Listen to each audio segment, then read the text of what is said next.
പത്തനംതിട്ട ജില്ലയിലെ സംവരണ മണ്ഡലമായ അടൂരിൽ NDA സ്ഥാനാർത്ഥിയായിട്ട് മത്സരിക്കുന്നത് ദീർഘകാലം പന്തളത്തും സംസ്ഥാനത്ത് ഒട്ടകെ തന്നെ പൊതുപ്രവർത്തനവും ജനപ്രതിയായിട്ടൊക്കെ മത്സരിച്ചിട്ടുള്ള പന്തളം പ്രതാപനാണ് NDA സ്ഥാനാർത്ഥിയായിട്ട് മത്സരിക്കുന്നത്. കേരള വിഷനോടൊപ്പം പന്തളം പ്രതാപനാണ് ഇപ്പൊ ചേരുന്നത്. സ്ഥാനാർത്ഥി എങ്ങനെയാണ് ഈ രണ്ടാം ഘട്ട പ്രചരണം അവസാന ഘട്ടത്തിൽ എത്തുമ്പോൾ വിജയപ്രതീക്ഷ?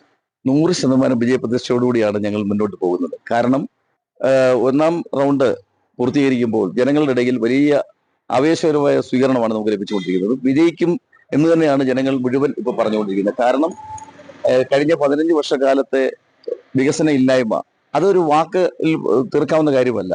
ഒന്നും ചെയ്തില്ല എന്നുള്ളതൊരു പരമാർത്ഥമാണ്. അപ്പൊ അങ്ങനെ ഒരു കാലഘട്ടത്തിൽ ഈ പന്തളത്തെ സംബന്ധിച്ചിടത്തോളം അടൂരെ സംബന്ധിച്ച് 2 അസംബ്ലി മണ്ഡലങ്ങളായിരുന്ന സ്ഥലങ്ങളാണ്. അപ്പൊ 15 വർഷം മുമ്പ് അത് ഒന്നായ ശേഷം ഇടതുപക്ഷ ജനാധിപത്യ മുന്നണിയാണ് അവിടെ വിജയിച്ചത്. അവർക്ക് അവിടെ ഒന്നും ചെയ്യാൻ കഴിഞ്ഞില്ല എന്നുള്ളത് ഒരു പച്ച പരമാർത്ഥമായി ജനങ്ങൾ കാണുന്നു. അവിടുത്തെ പാവപ്പെട്ട ആളുകൾക്ക് കിട്ടേണ്ട ഒരു ആനുകൂല്യങ്ങളും നേടിയെടുത്തു കൊടുക്കാൻ കഴിഞ്ഞിട്ടില്ല. ഇവിടെ കൃഷിക്കാരുടെ കാര്യമായാലും പട്ടികജാതി വിഭാഗങ്ങളിൽ പെടുന്ന ആളുകളുടെ കാര്യങ്ങളായാലും ടൂറിസം ആയാലും പ്രഖ്യാപനങ്ങൾ ധാരാളം നടന്നിട്ടുണ്ട്. പ്രഖ്യാപനത്തിന് ഒരു കുറവുമില്ല. ഇപ്പോൾ പോലും ഈ പുതിയ സ്ഥാനാർത്ഥി പോലും പ്രഖ്യാപനങ്ങൾ നടത്തുന്നുണ്ട്. കഴിഞ്ഞ 15 വർഷക്കാലം ഒന്നും ചെയ്യാൻ കഴിയാത്ത 15 വർഷം അടൂരിൽ അസംബ്ലി മണ്ഡലത്തിന്റെ വികസനം മുഴുവൻ സ്തംഭനാവസ്ഥയിലാക്കി ഒന്നും ചെയ്യാൻ കഴിയാത്ത ആളുകൾ ഇത് വിലയിരുത്തുന്ന ഒരു തെരഞ്ഞെടുപ്പാണ് വരാൻ പോകുന്നത്. അതുകൊണ്ട് തന്നെ നമുക്ക് 100% വിജയസാധ്യതയുണ്ട്. പ്രത്യേകിച്ച് ശബരിമല ഉൾപ്പെടുന്ന ജില്ലയാണ് പത്തനംതിട്ട. ആ പത്തനംതിട്ടയിലെ പന്തളത്താണ് അയ്യപ്പന്റെ ജന്മസ്ഥലം. ഈ വിഷയമായിട്ടൊക്കെ ബന്ധപ്പെട്ട് സമീപ കാലങ്ങളിൽ നടന്ന ശബരിമലയുമായി നടന്നിട്ടുള്ള അതെല്ലാം വോട്ടായി മാറാൻ ശ്രമിക്കും. ഇപ്പം ശബരിമല വികസനവുമായി ബന്ധപ്പെട്ട് പ്രസാദം പദ്ധതി കേന്ദ്ര ഗവൺമെന്റിന്റെ ടൂറിസം മേഖലയിലുള്ള പിൽഗ്രീം ടൂറിസത്തിന്റെ ഏറ്റവും വലിയ ഒരു പദ്ധതിയാണ്. ഇപ്പം അതാണ് ഗുരുവായൂരിൽ നടപ്പിലാക്കി കഴിഞ്ഞിരിക്കുന്നത്.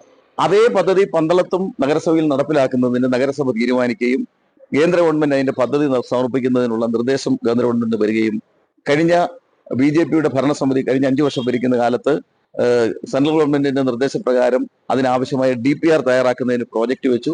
അതിന്റെ DPR-ന്റെ പ്രവർത്തനവും കഴിഞ്ഞ നഗരസഭാ ഭരണസമിതി ആരംഭിച്ചതാണ്.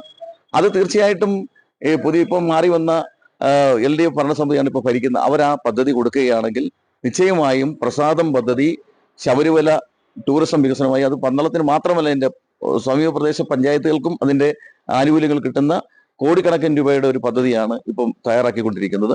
അത് കൊടുക്കാൻ നഗരസഭ തയ്യാറായാൽ, കാരണം ഇപ്പോൾ ഭരിക്കുന്നത് BJP അല്ല എന്നുള്ളൊരു ബുദ്ധിമുട്ടുണ്ട്, കൊടുത്താൽ നിശ്ചയമായും ശ്രീ നരേന്ദ്രമോദിയുടെ ഗവൺമെന്റ് അനുവദിക്കും എന്ന് ശ്രീ സുരേഷ് ഗോപിയും ശ്രീ ജോർജ് കുര്യനും പന്തളത്ത് വന്ന് പ്രഖ്യാപിച്ചിട്ടുള്ളതാണ്.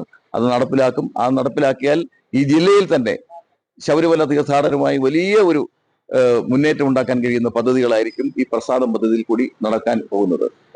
ദേശീയ സംസ്ഥാന നേതാക്കളൊക്കെ ഇനി പന്തളത്ത് അടൂരൊക്കെ എത്തും, ഉറപ്പായിട്ടെത്തും. അവരുടെ പ്രോഗ്രാംസ് വന്നുകൊണ്ടിരിക്കുന്നതേ ഉള്ളൂ. ദേശീയ നേതാക്കന്മാർ പലരും വരും. ഇപ്പൊ തന്നെ പല കർണാടക മുഖ്യമന്ത്രി ഉൾപ്പെടെ പല മന്ത്രിമാരും ഒക്കെ ഇവിടെ ഇപ്പൊ തന്നെ പ്രവർത്തനങ്ങളുമായി ഇവിടെ ഉണ്ട്.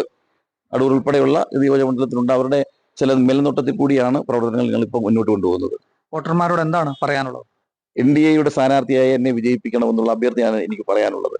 തീർച്ചയായിട്ടും എന്നെ പന്തളത്തോ അടൂരോ ഈ നിയോജകമണ്ഡലത്തിൽ എവിടെയെങ്കിലും ആരെയോ പരിചയപ്പെടുത്താതെ എല്ലാവരെയും എനിക്ക് നേരിട്ട് അറിയാവുന്ന ആളാണ്.